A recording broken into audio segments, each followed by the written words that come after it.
Hey, Robert. I'm wondering if you think back to 2017 with Sean McVay and Matt LaFleur both on your guys' staff, what you remember about those two and the dynamic they brought to practice and to games every day. It's a great match. Being with them, high energy guys, competitive practices, but really just pushing our offense to be the top offense. You know, both of them providing energy and excitement. Both being young, both just making practice fun.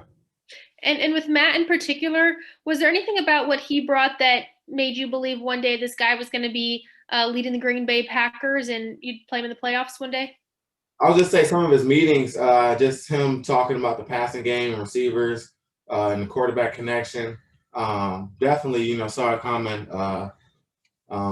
with him, just his offensive mind. But really, just from my experience with him, is just his connection with the pass game, encouraging his players, building confidence, and really encouraging guys to be number one in the league, to be at the top of their game. Kevin? Robert, you must have played in some pretty cold games in Buffalo, especially. What's your memory of the worst, and what do you expect this week, and what do you do about it? I mean, what do you do differently in a cold situation?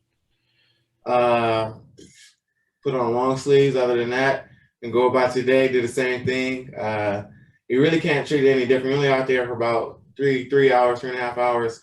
You gotta just direct your mind, get your mind right, and play football. You're out there with a purpose. You're out there to win the game.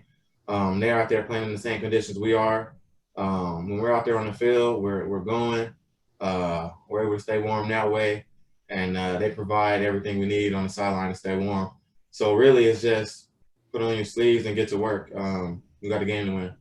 It is the same for them, of course, but they're kind of more used to it. Is it a disadvantage for the LA team?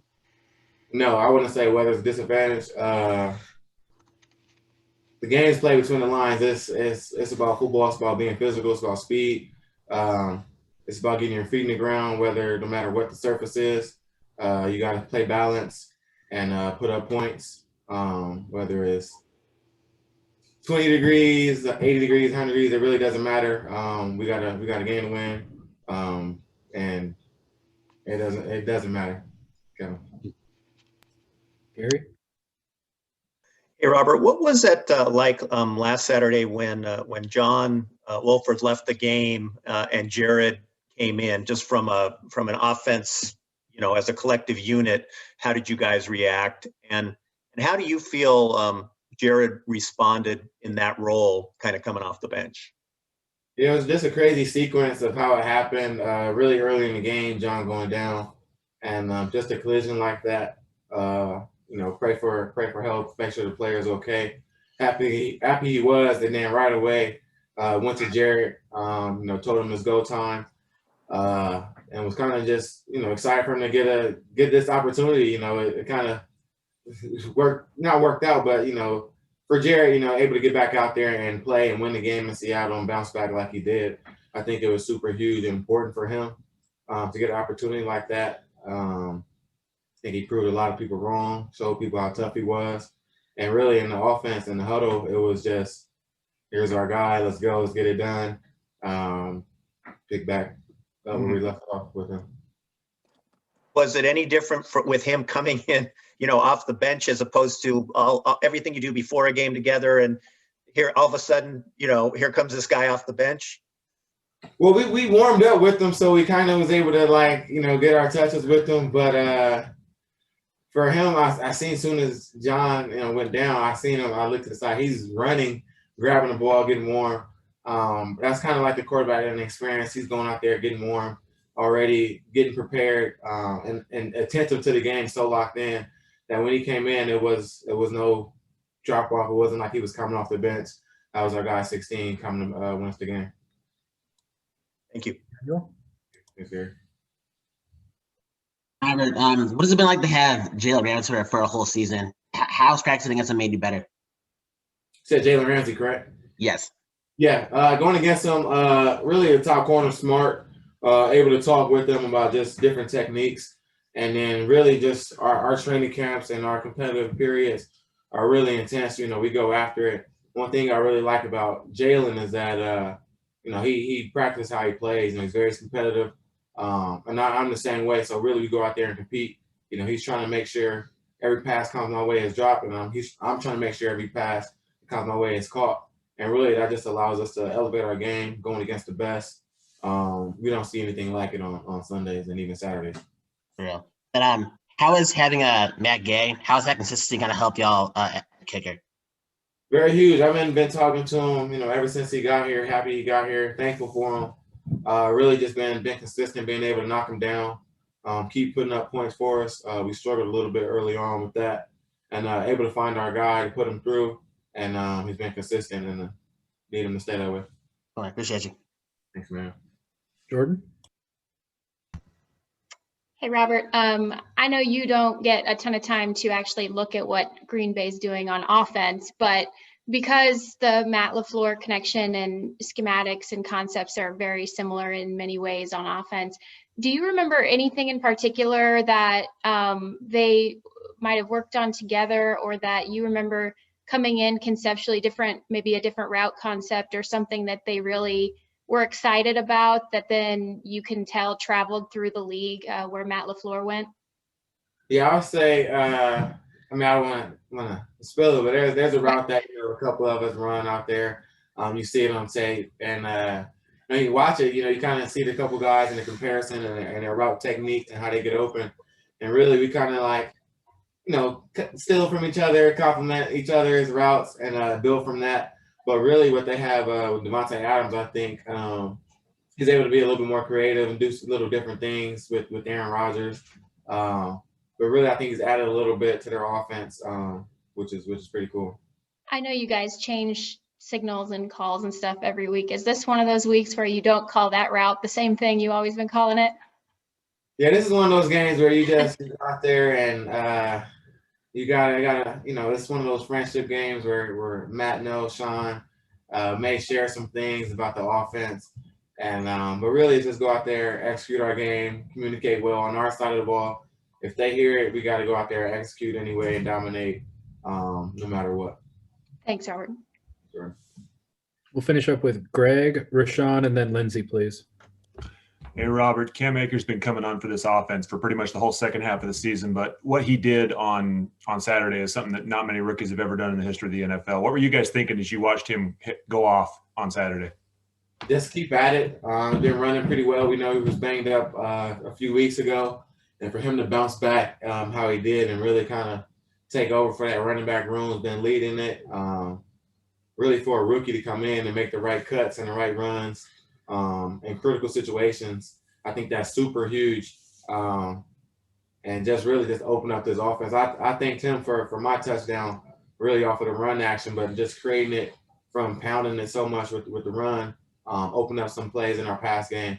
And as receivers, we always appreciate that, getting our ground game going.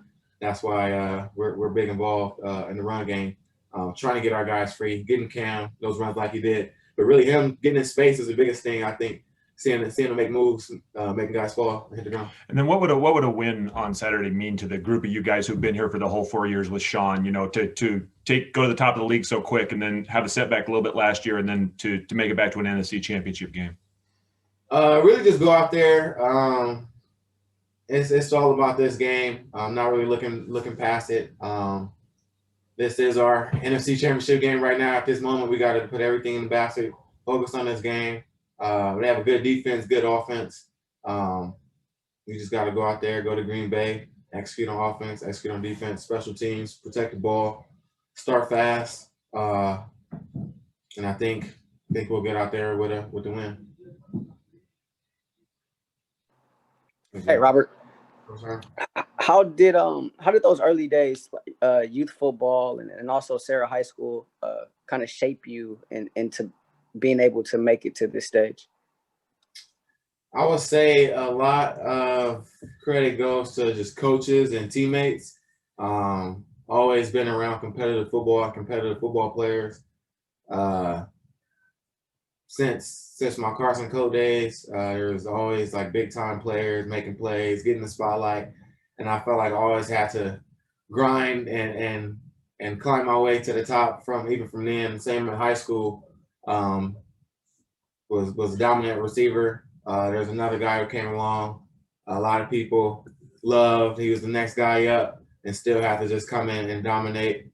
And same even from here at the NFL level, going to Buffalo Bills. Them drafting Sammy Watkins. It's always been levels of trying to compete and be at the top of the game, whoever they bring in. The same thing here, coming to the Rams.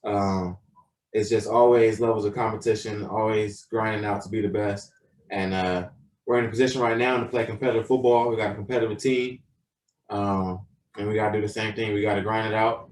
A lot of people are, picking us as the underdogs last week and this week, but really it's what we look forward to. We just put our head down and we work, and we'll look up at the end of the day and see the results.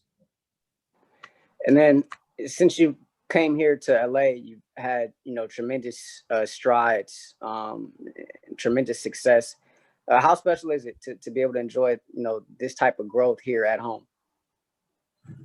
Really just, for me, it's just when I was a kid, just growing up here, seeing like Willie McGinnis come back, J.R. Redmond come back, Kevin Falk come back for a camp, and Carson, California. Like that was kind of like super inspiration for me, seeing NFL players come and be impactful with the community, and then for me being able to play here for LA, I feel like a lot of Pop Warner kids, high school kids, or whatever early football players are able to see somebody and know them and know what schools they went to, know people that they know, may even know me, but just to be an inspiration to someone they can connect to, and really just show them dreams are attainable. Thank you, Robert. The status might have changed since we last spoke with Sean, but when we last spoke with him, he said he was not certain who would be starting at quarterback this week. I'm just wondering, one, do you guys know who's going to be starting at quarterback? And two, how can some sort of element of quarterback uncertainty at this time of the season affect an offense? Yeah, I wouldn't say it affects us. We don't know who's going to be starting. Obviously, Jared's dealing with a thumb. John's recovering. Who knows what's going to happen on Saturday. But we're confident in both guys to be ready. Whoever's number is called or whoever needs to step in and play. For us, we just going out there. We got to execute our game plan. We're expecting the ball at a certain spot. So it doesn't matter who's delivering it. They have to be on point and making the right reads. And so it really doesn't matter. We're expecting the ball at a certain place from any quarterback. Thanks, Lindsay. Thank you, guys. Thanks, Robert. Thanks, Jeff. Thank you, guys.